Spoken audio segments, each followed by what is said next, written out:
I'm Tai Joy, and I work under the Global Public Space Program at the Planning, Finance and Economy section of UN Habitat. On this topic, I will be talking about the block-by-block methodology, how we use Minecraft for the planning, design, and the implementation of public spaces with communities. But why public space?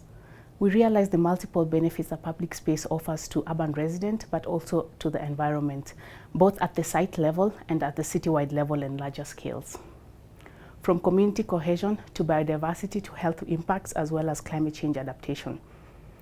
It is also realized in the international frameworks with commitments within the New Urban Agenda, but as well as in the Sustainable Development Goals. Specifically, it is realized in SDG 11.7, where member states have committed to provide universal access to safe, inclusive, accessible, green and quality public spaces, especially for women and girls, older persons, and persons with disabilities. But how do we define public space? UN Habitat has adopted the definition of public space from the Charter of Public Space.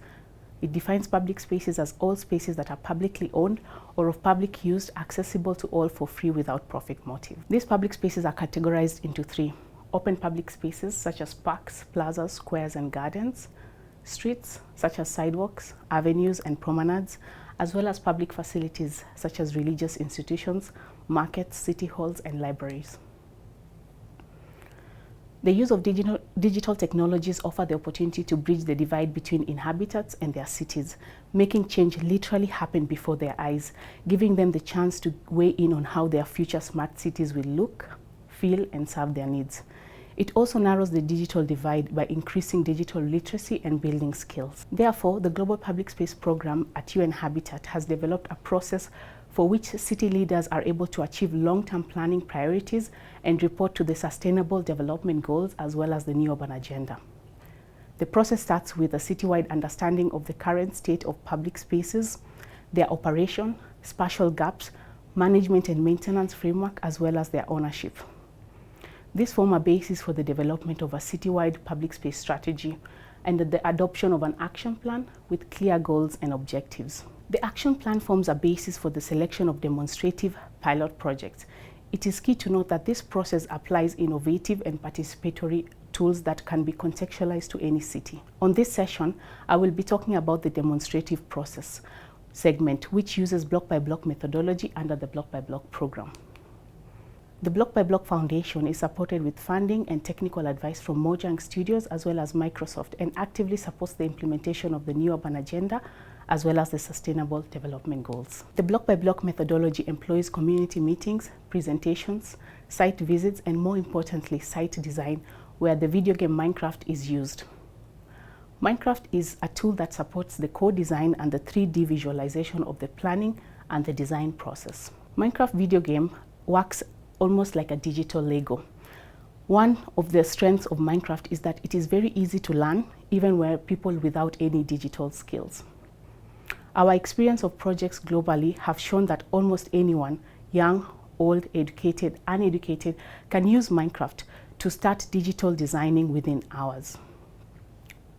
Through the methodology, community members are able to plan, design, monitor, implement, and operate public spaces.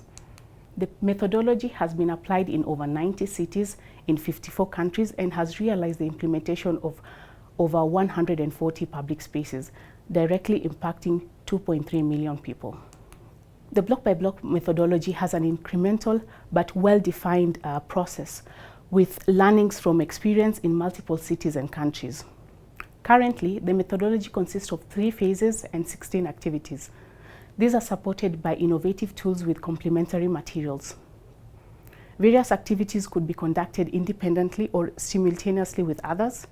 The flexible modules enable participants and organizers to pick and choose most relevant and activities that are context-based.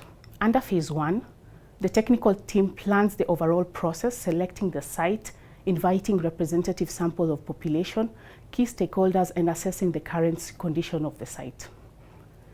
The team undertakes financial planning to ensure that subsequent stages and subsequent processes adhere to the budgetary limitations. They also check some technical and operational requirements. This includes transforming the selected site into 3D Minecraft module with the help of participants to digitally view the site, design according to the surrounding, as well as selecting computers for this workshop. Under phase 2, during the co-design process, the technical team are able to work with the community, visit the site, identify some of the challenges and opportunities that are existing within the site, define a common vision within the public space, but also propose urban solutions through Minecraft. Then, the outcomes of the workshop are presented to a larger stakeholder, including the local government, urban professional. This is a very important step of the process, as the communities are empowered to present their ideas to very important decision makers. The local expert or the architect will then consolidate the final urban design proposal, including the needs and the expressed ideas from the participants. The third phase, the technical details, budgets, materials are further elaborated during the expert design studio and ultimately validated during a consultation meeting with the entire community. Finally, an inclusive implementation process is undertaken where communities are engaged in the implementation of the public spaces, including the construction, the maintenance, management, as well as the monitoring of the public spaces. For example, in Niger, a city in Niamey, there is a significant lack of formal public spaces. Many of the existing public spaces are either degraded, poor quality, and constantly at risk of being transformed into other purposes. Primarily due to absence of funding, planning and maintenance, these spaces decay and are often inaccessible, unsafe, and unconnected. UN Habitat, in collaboration with HealthBridge and Public Spaces for All, has built a park in Saga district of Niamey, traditionally a neighborhood and in a low-income community. Using the participatory and inclusive process, the project seeks to generate safe, accessible park in an empty land with no facilities.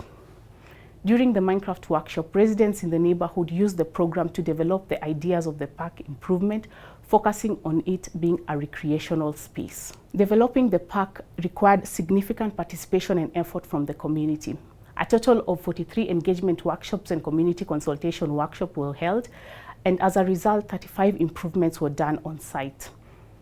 Major efforts were added into an irrigation system that supports the fertile ground. A colorful playground was also included with swings, seesaw, play spaces for local children. These spaces were then owned and appropriated by the community. There have been significant increase in the number of users, especially children and women, who use the space. In conclusion, we have seen that Minecraft is a powerful digital participatory tool because, one, it is easy to learn. The second thing is that it breaks digital divide and facilitates a more equal dialogue between experts and non-experts. It also makes visualization and creates a new language in terms of visualization of the site and communicates ideas from community more coherently. It increases the differences between different perspectives and different community members and builds skills such as communication, leadership, as well as coding. More importantly, we have learned that all voices matters in the urban development process. With that, I would like to end my presentation here.